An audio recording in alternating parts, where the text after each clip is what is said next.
ಮನಸ್ಸಿನ ಮಾತು ಚಾನಲ್ಗೆ ಸ್ವಾಗತ.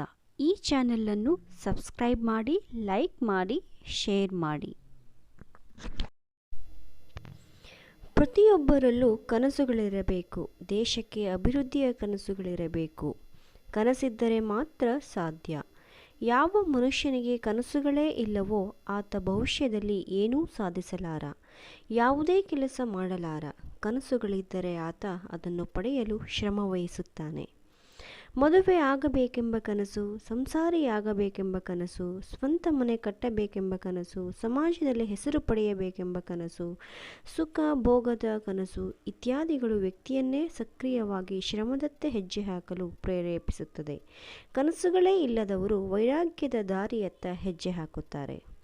ಕನಸು ಎಂದರೆ ನೀವು ನಿದ್ರಿಸಿದಾಗ ಕಾಣುವ ಕನಸಲ್ಲ, ನಿಮ್ಮನ್ನು ನಿದ್ರೆಯಿಂದ ದೂರ ಮಾಡುವುದೇ ಕನಸು. ಕನಸಿದ್ದಲ್ಲಿ ಸಾಧನೆ ಇದೆ, ಸಾಧನೆಯಲ್ಲಿ ಅಭಿವೃದ್ಧಿ ಇದೆ. ಕನಸು ಕಾಣದವರಿಲ್ಲ. ಕನಸು ವ್ಯಕ್ತಿಯನ್ನು ಎತ್ತರಕ್ಕೇರಿಸುವಂತೆ ತಳ್ಳುತ್ತದೆ. ಅಂತಹ ಶಕ್ತಿ ಕನಸುಗಳಿಗೆ ಉಂಟು. ಆದರೆ ಇಂತಹ ಕನಸುಗಳ ನಡುವೆ ವ್ಯತ್ಯಾಸವಿದೆ. ಮನುಷ್ಯ ವಿಶ್ಲೇಷಣಾ ಶಕ್ತಿ ಬೆಳೆಸಿಕೊಂಡ ಹಂತದಿಂದಲೂ ಕನಸುಗಳ ಕನವರಿಕೆಯಲ್ಲೇ ತೊಡಗಿದ್ದಾನೆ. ಇಂಥ ಕನಸು ಸದಾ ಬಣ್ಣದಲ್ಲಿ ಇರುತ್ತವೆ. ಕನಸು ಭವಿಷ್ಯ ಸೂಚಕವೇ, ಭ್ರಮೆಯೇ ಎಂಬುದರ ಬಗ್ಗೆ ಇಂದಿಗೂ ಅಧ್ಯಯನಗಳು ಸಾಗಿವೆ.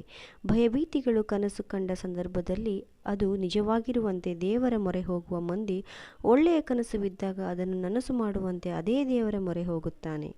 ವ್ಯಕ್ತಿ ಬದುಕಿರುವವರೆಗೂ ಇಂಥ ಕನಸುಗಳು ಇದ್ದೇ ಇರುತ್ತದೆ.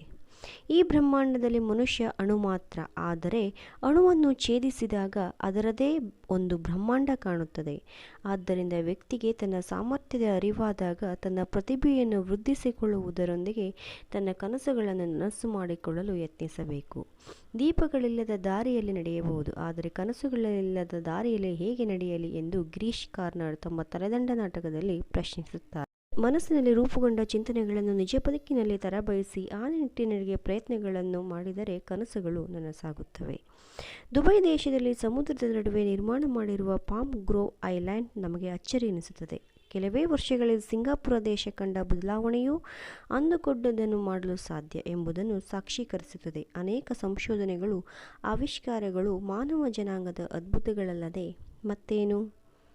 ಈ ವಿಡಿಯೋ ನೋಡಿದ್ದಕ್ಕೆ ಕೇಳಿದ್ದಕ್ಕಾಗಿ ಧನ್ಯವಾದಗಳು. ಹೆಚ್ಚಿನ ವಿಡಿಯೋಗಳಿಗಾಗಿ ಈ ಚಾನಲನ್ನು ಸಬ್ಸ್ಕ್ರೈಬ್ ಮಾಡಿ, ಲೈಕ್ ಮಾಡಿ, ಶೇರ್ ಮಾಡಿ.